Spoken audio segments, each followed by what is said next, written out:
ದಯಮಾಡಿ ಸಹಾಯ ಮಾಡಲ್ಲ ಅಂತ ದೇವ್ರ ಮುಂದೆ ನೀವು ವಾಗ್ದಾನ ಕೊಟ್ಬಿಟ್ಟು ಇಲ್ಲಿಂದ ಹೋಗ್ಬೇಕು. ಇದು ಮುಂದಕ್ಕೆ ಎಲ್ರಿಗೂ ಪಾಠ ಆಗ್ಬೇಕು. ಪ್ರತಿಯೊಬ್ಬರು ಗ್ರಾಮಸ್ಥರು ವಾಪಸ್ ತಂದು ಅವ್ರಿಗೆ ಯಾವುದೇ ತರ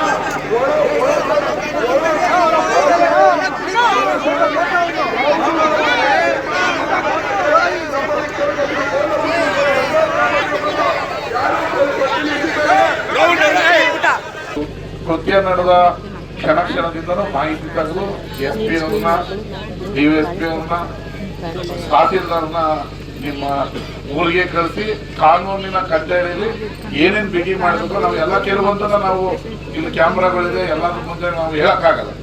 ಏನೇನು ಟೈಪ್ ಮಾಡ್ಬೋದು ಅದನ್ನೆಲ್ಲ ಕೂಡ ಟೈಪ್ ಮಾಡಿದೀವಿ. ಏನೇನು ಎವಿಡೆನ್ಸ್ ಬೇಕೋ ಅದನ್ನೆಲ್ಲ ಪೊಲೀಸ್ ಡಿಪಾರ್ಟ್ಮೆಂಟ್ ಅವರು ಮಾಡ್ಕೊಂಡಿದ್ದಾರೆ. ಈಗ ಉದ್ವೇಗಕ್ಕೋ ಕೋಪಕ್ಕೋ ನಾವು ಏನೇನೋ ಸ್ಟೇಟ್ಮೆಂಟ್ ಕೊಟ್ಟರೆ ಅದು ಕೋರ್ಟಲ್ಲಿ ಆಗ್ತದೆ, ಹಂಗಾಗಬಾರ್ದು. ಅದೇ ಕೃತ್ಯ ನಡೆದು 3 ದಿನ ಆಗಿದೆ. ಇದಕ್ಕೆ ಈಗ ಆಲ್ರೆಡಿ ವಿಶೇಷ ತಂಡವನ್ನ ರಚನೆ ಮಾಡಿದ್ದೀವಿ. ನಾಳೆ ಬೆಳಗ್ಗೆ 8 ಗಂಟೆ ಒಳಗಡೆ ಯಾವನ್ ಕೊಲೆ ಮಾಡಿದನೋ ಅವನ್ನ ಜೈಲಿಗೆ ಹಾಕ್ತಾ ಇದೀವಿ.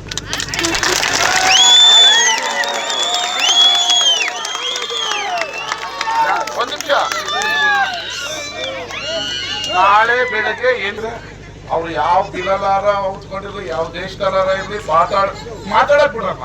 ಮಾತಾಡದ ಒಳಗಡೆ ಇರ್ಲಿ, ಗುಹೆ ಒಳಗಡೆ ಇರ್ಲಿ, ಕಾಡಲ್ ಒಳಗಡೆ ಇರ್ಲಿ, ಬೇರೆ ದೇಶಕ್ಕೆ ಹೋಗಿರ್ಲಿ, ನಮ್ಮ ಕಾನೂನು ನಮ್ಮ ಪೊಲೀಸ್ ವ್ಯವಸ್ಥೆ ಗಟ್ಟಿ ಇದೆ. ನಾಳೆ 8 ಗಂಟೆ ಒಳಗಡೆ ಅವರು ಜೈಲಲ್ಲಿ ಇರ್ತಾರೆ. ಆಯ್ತಾನಮ್ಮ?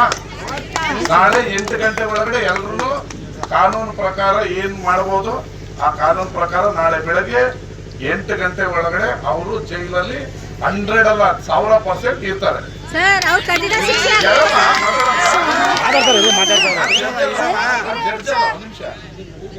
ಅದು ಈಗ ಅವ್ರಿಗೆ ಬೇರೆ ಅಷ್ಟು ಸುಲಭವಾಗಿ ಸಿಗುತ್ತೆ ಅಂತ ಹೇಳಕ್ಕಾಗಲ್ಲ. ಈಗ ನಾನು ಜಡ್ಜ್ ತರ ಹೇಳಕ್ಕಾಗಲ್ಲ, ಇಲ್ಲ ಕೋರ್ಟ್ ತರ ಹೇಳಕ್ಕಾಗಲ್ಲ. ನನಗೂ ಒಂದು ಲಿಮಿಟೇಷನ್ ಇದೆ. ಕಾನೂನಲ್ಲಿ ಪೊಲೀಸ್ನವರು ಬೇಗ ಹಿಡ್ಕೊಂಡ್ಬಂದು ಅವನ ಒಳಗಾಕಿ ಅನ್ನೋವರೆಗೂ ಕಾನೂನು ಕೆಲಸ ಮಾಡ್ತಾರೆ. ಆಮೇಲೆ ಮಾಡೋದು ಕೋರ್ಟ್. ಒಳ್ಳೆ ಗೌರ್ಮೆಂಟ್ ಲಾಯರ್ ಇಡೋಣ, ಸಾಕ್ಷಿದಾರರಿಗೆ ರಕ್ಷಣೆ ಕೊಡೋಣ. ಸಾಕ್ಷಿದಾರರ ರಕ್ಷಣೆ ಇಂಪಾರ್ಟೆಂಟ್. ನಾನು SP ಅವ್ರಿಗೆ ಹೇಳ್ತೀನಿ, ಯಾಕಂದ್ರೆ ಅವನ ಕೃತ್ಯ ಮಾಡಿರೋನು ಸಾಕ್ಷಿದಾರರಿಗೆ ಏನು ಮಾಡಲ್ಲ ಅನ್ನೋದಕ್ಕೆ ಹೇಳ್ಸಕ್ಕಾಗಲ್ಲ. ಸಾಕ್ಷಿದಾರರಿಗೂ ರಕ್ಷಣೆ ಕೊಡೋಣ, ಅವ್ರ ಕುಟುಂಬಕ್ಕೂ ರಕ್ಷಣೆ ಕೊಡೋಣ.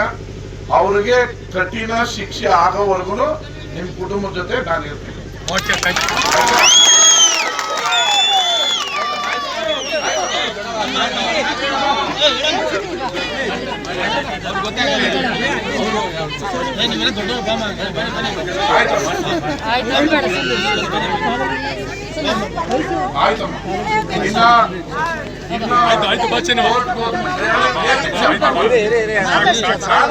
ದೇಶದಲ್ಲಿ ಕಾನೂನು ಬಹಳ ಸುಭದ್ರವಾಗಿದೆ. ಅಷ್ಟು ಸುಲಭವಾಗಿ ಯಾರನ್ನೂ ಬಿಡಲ್ಲ. ಆಮೇಲೆ ಯಾರನ್ನು ಎಸ್ಕೇಪ್ ಆಗಕ್ಕೂ ಬಿಡಲ್ಲ. ನಾಳೆ 8 ಗಂಟೆ ಒಳಗಡೆ ಜೈಲಲ್ಲಿ ಅವ್ರು ಇರ್ತಾರೆ ಅಂತ ನಾವು ಹೇಳಿದ್ವಿ. 8 ಗಂಟೆ ಅಷ್ಟರಲ್ಲಿ ನಮ್ಮ ಆಫೀಸರ್ಸ್ಗಳು ಅವ್ರಿಗೆ ಯಾವುದೇ ಜಿಲ್ಲಾ ಇರಲಿ, ಯಾವುದೇ ದೇಶದಲ್ಲಿ ಇಟ್ಕೊಂಡ್ ಬರ್ತಾರೆ.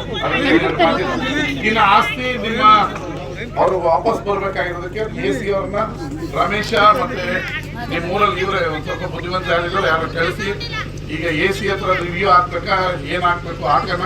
ಅದಕ್ಕೊಂದು ಒಳ್ಳೆ ಲಾಯರ್ ಇರ್ಬೇಕು, ಇಡೋಣ. ಅವನ ಖರ್ಚು ಏನ್ ಬರುತ್ತೆ ನನ್ನ ಕೈಯಾರೆ ಸ್ವಲ್ಪ ದುಡ್ಡು ಕೊಡ್ತೀನಿ.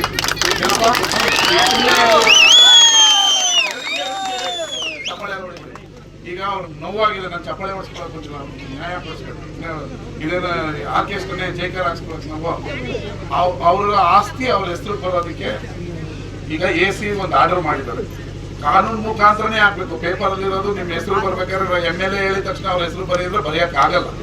ಕಾನೂನು ಪ್ರಕಾರ ಹೆಂಗೆ ಅವ್ರಿಗೆ ಆಸ್ತಿ ಬರ್ಬೇಕು ಅದಕ್ಕೆ ಸಂಪೂರ್ಣವಾಗಿ ಅದೇನು ಲಾಯರ್ ಫೀಸ್ ಆಗುತ್ತೆ ನಾನೇ ಕೊಡ್ತೀನಿ. ನೀನೇ ಬಾ, ನೀನ್ ಹೇಳಿದ ಕಡೆ ಎಲ್ಲ ನಾನೇ ಒಂದಲ್ಲ 50 ಸರಿ ಫೋನ್ ಹಾಕ್ತೀನಿ. AC ಫೋನ್ ಹಾಕ್ಬೇಕಾ, DC ಫೋನ್ ಹಾಕ್ಬೇಕಾ, ಯಾರಿಗೆ ಹಾಕ್ಬೇಕು ನಾನೇ ಹಾಕ್ತೀನಿ.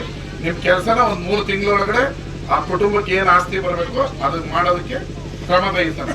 ಈಗ ಅವ್ರ ಅಮ್ಮ ಪಾಪ ಹಾಸ್ಪಿಟ್ಲಲ್ಲಿ ಅವ್ರೇನು ಹೇಳಿದ್ರು, ಬೆಳಿಗ್ಗೆ ಹಾಸ್ಪಿಟ್ಲಲ್ಲಿ ನೋಡೋಣ, ಅವ್ರದ್ದು ಏನ್ ಖರ್ಚಿದೆ ನಾನು ನೋಡ್ಕೋತೀನಿ, ಅದ್ರ ಬಗ್ಗೆ ಯೋಚನೆ ಮಾಡಬೇಡಿ. ನಿಮಗೆ ನಿಮ್ಮ ಊರಿಗೆ ರಕ್ಷಣೆ ಕೊಡೋದು ನಮ್ಮ ಪೊಲೀಸರು ಶಕ್ತರಿದ್ದಾರೆ. ಈಗ ಅತಾಚೂರ್ಯ ಆಗ್ಬಾರ್ದಾಗಿತ್ತು. ಈ ಕುಟುಂಬದೊಳಗಡೆ ಆಗೋದನ್ನ ಯಾರು ಉಳಿಸಕ್ ಆಗಲ್ಲ. ಏನೋ ಊರಲ್ಲಿ ರೌಡಿಗಳು ಬಂದು ಗಾಂಜಾ ಹಿಡ್ಕೊಂಡು ಮುಚ್ಚಿಡ್ಕೊಂಡು ಹೋಗ್ತಾರೆ ಅಂದ್ರೆ ಗುಂಡು ಹೊಡಿಯೋಕೆ ನಮ್ಮ ಪೊಲೀಸರು ಸರಿ ಇದ್ದಾರೆ. ಕಾಲ್ ಮುರಿಯಕ್ಕೂ ಸರಿ ಇದ್ದಾರೆ. ಆದ್ರೆ ಮನೆಗಳ ಒಳಗೆ ಆಗೋದನ್ನ ಯಾರು ಗೆಸ್ ಮಾಡೋಕ್ಕಾಗಲ್ಲ, ಏನು ಆಗಲ್ಲ. ಬಟ್ ಅತಾಚೂರಿ ಆಗಿದೆ. ನಾಳೆ ಬೆಳಗ್ಗೆ 8 ಗಂಟೆ ಒಳಗಡೆ ಅವ್ರನ್ನ ಅರೆಸ್ಟ್ ಮಾಡ್ತೀವಿ. ಕರ್ನಾಟಕ ನ್ಯೂಸ್ ಡಿಜಿಟಲ್ ಚಾನಲ್ ಅನ್ನು ಈಗಲೇ ಸಬ್ಸ್ಕ್ರೈಬ್ ಮಾಡಿ. ಧನ್ಯವಾದಗಳು.